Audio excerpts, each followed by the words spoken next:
नमस्कार विद्यार्थी मित्रांनो. तर आज आपण बघणार आहोत इयत्ता 10वी अक्षर भारती मराठी कविता क्रमांक 13 हिरवगार झाडासारखं. कवी जॉर्ज लोपेस. झाड बसते ध्यानस्थ ऋषीसारखं मौन व्रत धारण करून तपश्चर्या करत. पक्षी झाडांचे कुणीच नसतात तरीही झाड त्यांचं असतं. मुळावर घाव घातला तरी झाड मुकाट सहन करते.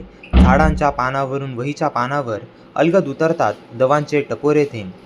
झाडाकडे टक लावून पाहिलं तर शरीरभर विरघळतो हिरवा रंग. रक्त होते क्षणभर हिरवेगार. आयुष्य होतं नुकत्याच खुडलेल्या फुलासारखं टवटवीत. झाडांचे बहू सरसावलेले असतात मुसाफिरांना कवेत घेण्यासाठी. पानझडीनंतर झाड पुन्हा नवीन वस्त्र धारण करतं. नव्या नवरीसारखं झाडाला पालवी फुटल्यावर फुटते शरीरभर पालवी अन झटकली जाते मरगळ पक्ष्यांच्या मंजूळ नादात झाडांचंही जीवनाचं. एक संत गाणे दडलेले असते हसावं कसं सळसळत्या पानासारखं. मुळावं मुरावं कसं तर झाडासारखं घट्ट पाय रोवीत. जगावं कसं तर हिरवगार झाडासारखं. रोजचं चिंतन करावं कसं तर झाडासारखं.